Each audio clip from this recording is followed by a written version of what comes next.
Coucou la famille, j'espère que vous allez bien. Je fais cette petite vidéo pour déjà dire que je vais revenir sur ma chaîne YouTube. Revenir parce que j'ai fait un long moment d'absence, un peu plus d'un an je pense. Et là je reviens avec une certaine régularité. Pour ceux qui m'ont demandé de faire les vidéos, c'est vrai que c'est assez compliqué d'être régulier, surtout quand on a une activité professionnelle. Ça tech franchement à ceux qui arrivent à allier activité professionnelle et publication du contenu sur les réseaux de façon régulière, c'est extraordinaire. Je vais parler de quelque chose qui m'a marqué. Parce qu'en gros, quand on fait des vidéos pour critiquer, la arme qu'on a, la rigueur, l'énergie qu'on a derrière doit être la même énergie qu'on a pour reconnaître finalement quand les choses aussi sont bien faites. C'est-à-dire, oui, la critique négative est bonne, mais il en est de même pour la critique positive finalement. C'est le renouvellement de mes papiers au niveau de l'ambassade du Gabon à Paris. Donc l'ambassade du Gabon en France finalement. Donc j'ai été franchement, en gros, pendant et même après mon dépôt de dossier, je me suis renseigné un peu partout dans mon entourage gabonais déjà pour savoir les gars comment ça s'est passé pour vous. Après le dépôt, vous avez attendu combien de temps pour récupérer vos passeports? Et bon, c'était en moyenne, c'est du 3 mois, hein, mais il y en a qui ont eu des expériences beaucoup plus négatives. Donc du coup, ce que je vais vous partager n'engage que moi et ne concerne que mon expérience à titre personnel. Je ne vais pas généraliser en disant que parce que moi, ça s'est passé comme ça veut dire que de façon, même si c'est un peu vrai, en vrai, de façon générale, ça se passe plus ou moins bien. Il y a des cas isolés, hein. Bon, isolés aussi, j'ai pas envie de banaliser l'expérience négative de X ou Y, mais en moyenne, de toute façon, ça se passe toujours super bien. Donc, il se passe quoi? Il se passe que je suis allé, j'ai déjà fait pas mal de démarches administratives au niveau de l'ambassade du Gabon à Paris, et ça s'est toujours bien passé. Je vais prendre pour exemple la déclaration de ma fille, parce qu'en temps, j'ai eu une fille et qui égaye mes journées, qui égaye nos journées, sa maman et moi de toute façon. Et du coup, pour la petite histoire, j'ai fait la déclaration, ça s'est super bien passé. J'ai envoyé les documents, les gars, ils ont été réactifs. J'ai jamais vu ça en fait. Ils ont été réactifs, tu envoies un mail, les gars, ils te répondent sous 48 heures. Enfin, un truc de malade. Franchement, un truc de malade. Mais ça, c'était que pour la déclaration. Moi, en gros, je les attendais. Pas que je partais sur un pied de guerre ou en mode que, ouais, ils doivent me prouver, machin. Je sais qui, mon Dieu. Donc, du coup, j'appréhendais pas mal ma demande de passeport, ma demande de renouvellement de passeport. En vrai, je me disais que, les gars, peut-être pour les trucs comme les actes de naissance, ils sont assez expéditifs, mais pour le passeport, mon Dieu, là, c'est encore pour attendre un an.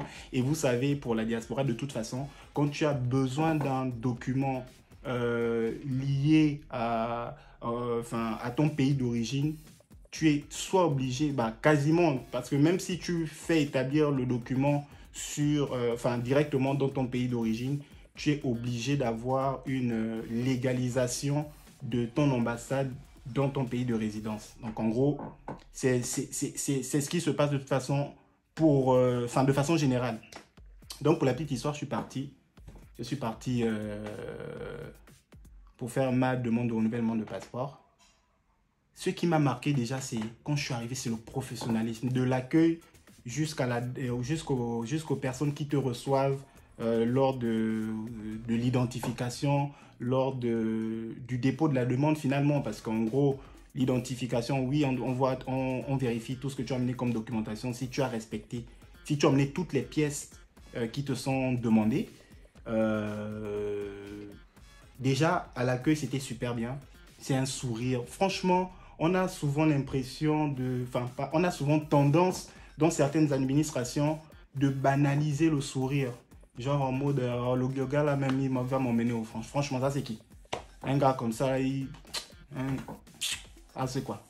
Donc, on a souvent tendance à banaliser le sourire, mais franchement, le sourire, pour moi, c'est quelque chose d'essentiel dans le service qu'on puisse offrir ou qu'on puisse donner à qui que ce soit. Le fait de donner un sourire au bonjour, au premier contact humain, pour moi, c'est gratifiant. Ça procure un bonheur psychologique, en fait. Donc, du coup, déjà, quand tu arrives à l'accueil, bon, c'est vrai qu'au portail, on te demande, oui, est-ce que vous avez pris rendez-vous? Oui, j'ai pris rendez-vous. À l'accueil, les gens sont souriants. Déjà, ça, pour moi, c'était déjà quelque chose de bien. Mais je n'étais qu'au début de mes surprises. Je passe l'accueil, tout ça, on prend mes affaires. Je vais maintenant chez la dame. Oui, bonjour monsieur, veuillez vous asseoir. Est-ce que vous avez emmené tous les papiers et tout? Je dis oui, madame. Le dépôt de la demande ne m'a fait que, on va dire, vraiment, quand je parle de la demande, c'est vraiment uniquement le circuit de la demande. Donc, j'enlève le côté de je rentre dans l'ambassade, je passe par l'accueil, j'enlève tout ça. Franchement, si je ne parle que du dépôt de la demande, ça m'a fait maxi 10 minutes. La dame a été, mais déjà, souriante. Bonjour monsieur, voilà, est-ce que vous avez amené tous les papiers, enfin le processus naturel, enfin comme ça se passe à chaque fois. Et là déjà, j'étais bien. Franchement, j'étais bien. Après ça, j'ai fait du coup 10 minutes, hein, ça s'est passé. Mais même là, malgré le fait que le premier contact finalement, c'est-à-dire le dépôt de la demande, se soit parfaitement bien passé, j'avais toujours des appréhensions. Je me suis dit que les choses du bled là, les choses du Gabon, on connaît les gens. Là, on a déposé pour la demande, c'est bien. Maintenant, après, comment ça se passait? J'avais toujours ces appréhensions-là. Je me disais que bon, la demande, de toute façon, je garde un sentiment positif de la demande. J'espère qu'il en sera de même justement pour le traitement de la demande du dossier, pour le traitement du dossier. Alors là, j'avoue que il y a eu, et ça c'est de façon générale, avec le Covid, il y a eu des lenteurs administratives dans le traitement des dossiers, enfin là je parle uniquement du passeport, dans les traitements de dossiers, qui impactent même aujourd'hui les nouvelles demandes. C'est-à-dire qu'il y a eu un retard justement pendant le Covid qui se répercute même encore jusqu'à aujourd'hui. Et ça, c'est indépendamment de la volonté. Ça, c'est un retard, j'ai envie de dire, mondial. Hein, c'est un retard mondial dans toutes les administrations de toute façon. Donc, déjà, j'ai fait ma demande. Je pense que j'avais fait ça en juin, début juin et tout. Juin, juillet, août. Ah, je ne fais qu'appeler l'ambassade là-bas. Déjà, il y a un moment là, je vais taire son nom. À chaque fois que j'appelais, elle dit que toi, tu vas aller faire quoi au Gabon, mon fils? Tu vas aller faire quoi au Gabon et tout, machin. Enfin, c'était pas méchant. C'est, oh, tu vas aller boire le vin et tout. Je disais, oh, non, maman, franchement, je veux le passeport parce que, enfin, en gros, pour expliquer à ceux qui ne savent pas forcément, nous, ici, pour faire des papiers, on a forcément besoin du passeport.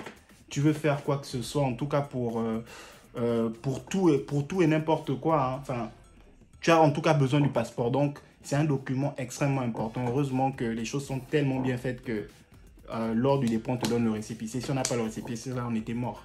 Franchement, on était mort. Par exemple, pour renouveler le titre de séjour, tout ça, tu as besoin de la preuve de dépôt, de renouvellement finalement de ton passeport. Avec juste le récépissé de dépôt, ben, tu peux le renouveler. Bref. Du coup, j'attends 1 mois, 2 mois, 3 mois. 3 mois, ça arrive. Le jour où je partais pour récupérer mon passeport parce qu'en gros, ils t'envoient une notification par SMS. Ça encore, c'est un truc, j'avais peur. Je me disais que, est-ce que les gars là, vraiment, ils vont même se souvenir que oui, il y a le SMS. Bref, je ne sais pas comment les gars sont faits, mais en tout cas, c'est propre. J'ai reçu mon truc et tout, mon passeport, enfin, ma demande de récupération du coup. Du coup, quand je suis parti, en gros, les passeports ne se récupèrent que le vendredi. Ouais, c'est ça, c'est le vendredi. Les passeports ne se récupèrent que le vendredi et tout. Et du coup, je suis parti. Donc, je suis parti jeudi parce que j'avais aussi une autre démarche, une légalisation à faire en fait de mon acte de naissance. Et du coup, je suis parti pour jeudi. J'ai posé le jeudi et le vendredi. Et du coup, je suis parti et tout le jeudi. Le jeudi, il y a quelque chose que j'ai beaucoup apprécié, c'est que déjà, quand je suis parti, toujours hein, le même accueil, le même professionnalisme et tout ça, la même dynamique finalement. Donc, je suis parti et tout. Mais, pour moi, je partais, j'ai pris jeudi et vendredi parce que pour moi, enfin, de façon générale, on ne récupère les passeports que le vendredi. Donc, jeudi, je suis parti pour la légalisation de l'acte de naissance. Mais finalement, j'ai pu récupérer également J'ai pu récupérer mon passeport également. Mais enfin, finalement, mon passeport et le passeport de ma fille.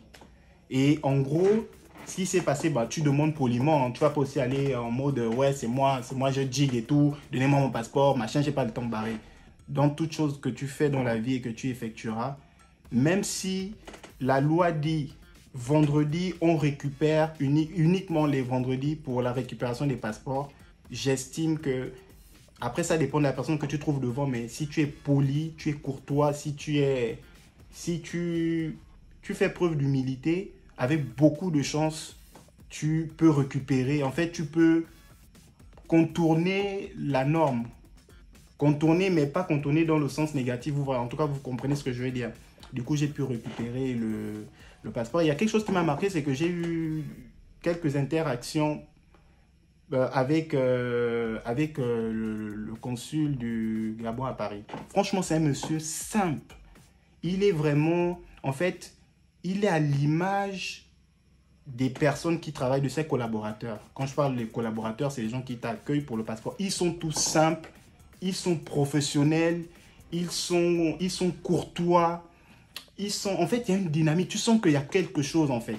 J'ai pas envie de dire que les choses ne se passent pas bien au CEDOC, hein, parce que, voilà, le CEDOC, en gros, j'ai envie de dire, le truc que j'ai remarqué, parce que depuis qu'il y a le nouveau DG du CEDOC, j'ai remarqué, enfin, pas j'ai remarqué, de toute façon, quand j'essaye de discuter avec les gens, il y a une nouvelle dynamique, il y a un truc, en fait.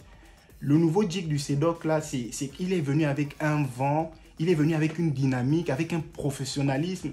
Quand même, tu te dis même que, oh, maintenant, qu'est-ce qui se passe en fait? Parce que ce que je n'ai pas dit tout à l'heure, c'est que si les délais prennent du temps, si les délais aussi sont rallongés, en dehors du fait du Covid, c'est aussi parce qu'il y a une plus grande rigueur dans le contrôle des papiers, des pièces qui sont fournies pour le dépôt de la demande du passeport. Donc le grand qui est le nouveau DIC du CEDOC, là, il a emmené un vent, il a emmené quelque chose en plus. C'est pas que c'était pas déjà là, mais il est encore venu améliorer les choses. Franchement, Psartek à lui, parce que je connais pas son nom, j'avoue que j'aurais dû chercher. Je connais pas son nom, mais il a emmené quelque chose en plus et ça se ressent. C'est-à-dire que l'impact de son professionnalisme, l'impact de sa rigueur, l'impact finalement de son savoir-faire se ressent même ici. Parce que quand tu arrives, les gens sont professionnels. Après, je ne sais pas comment ça se passait avant, mais je pense quand même qu'on ne devient pas courtois du jour au lendemain. Les gens ont toujours été comme ça ici. Je pense, hein, je ne sais pas comment ça se passait avant, mais en tout cas, j'espère que ça ira crescendo. Et donc, voilà ce qui s'est passé. Et du coup, tu ressens vraiment la dynamique du grand, en fait, du monsieur du CEDOC et tout. Donc, j'ai rencontré le consul du Gabon à Paris, quelqu'un de simple. Ah, monsieur, est-ce que chef de chantier lui-même, il gère les travaux? Monsieur, est-ce que vous avez reçu vos documents? Est-ce que tout s'est bien passé? Est-ce qu'il a tout fait? Est-ce que tout, il demandait aux gens? Est-ce qu'il a tout reçu et tout? J'ai dit oui, j'ai tout reçu, machin, tout ça là. Et en fait, ça a fait un truc. Parce que, on va tout dire, hein. Enfin, franchement, il y a la hiérarchie au Gabon, en tout cas, pour ne parler que du Gabon, hein, elle met quand même certaines barrières, non seulement avec son personnel, mais déjà avec son personnel, mais à plus forte raison, les personnes de l'extérieur, mais tu peux même pas échanger avec le DIG. Mais là, j'ai échangé avec monsieur, mais bien, est-ce que vous avez reçu vos passeports? Enfin, est-ce que vous avez eu gain de cause dans toutes les demandes que vous avez déposées? Je dis oui. En fait, ça m'a fait un truc. Le monsieur, il est simple, il est professionnel, il est courtois, et pourtant, c'est le DIG. Il pouvait dire que lui, là, c'est quoi? Mais il est sorti de son bureau, on a eu quelques échanges. Franchement, ça m'a fait plaisir. Et je voulais franchement témoigner ma reconnaissance. Je ne veux pas dire merci de m'avoir donné mon passeport parce qu'au final, c'est naturel d'avoir le passeport. Mais je suis content de l'amélioration. Je suis content pour l'amélioration des choses. Et franchement, si ça pouvait se passer comme ça dans tous les secteurs, je ne sais pas c'est quoi la dynamique, c'est quoi la situation actuelle dans d'autres secteurs, mais rien que pour ce fait-là, je suis content parce que oui, on est, comme je disais en amont, on vient critiquer négativement, mais il faut aussi dire des choses, il faut aussi venir affirmer que les choses sont bonnes quand elles sont bien faites en fait. Et ça, j'avais envie de le dire. Je suis vraiment fier, je suis vraiment content de cette ambassade-là, de cette équipe. J'espère que ça va continuer comme ça et que ça, ce sera même encore meilleur. Et la dernière chose que je voulais faire savoir, c'est que enfin, pour les nouveaux passeports, et ça, là encore, je remonte au fait que le nouveau DG du CEDOC ait apporté une plus grande rigueur dans le contrôle. Mais les nouveaux passeports, en gros, la première page... Attendez, je vais vous montrer. Donc, en gros, comme je vous disais, les nouveaux passeports, en gros, vous voyez, il y a une page là qui est plastique façon, là. Enfin, c'est comme une carte d'identité. Je pense que ça, franchement, pour pouvoir truquer le passeport, là, ça va être impossible parce que je pense que c'est une sécurité qui a été mise, justement, une sécurité de plus qui va empêcher aux personnes malveillantes de pouvoir le truquer, de pouvoir le truquer. Et ça encore, c'est quelque chose, enfin, c'est cohérent avec tous mes propos antérieurs en fait. Donc franchement, merci vraiment que les choses continuent comme ça, que ça aille crescendo et que les choses s'améliorent même si c'est possible. Donc voilà un peu les amis. Pour ceux qui aiment bien le contenu que je propose, je vous demande humblement de m'encourager en likant, en partageant, en commentant, en faisant des interactions avec le contenu que je publie. Et puis, c'est ce que j'avais à vous dire pour mon grand retour, mon comeback. Et de toute façon, à très vite. Merci.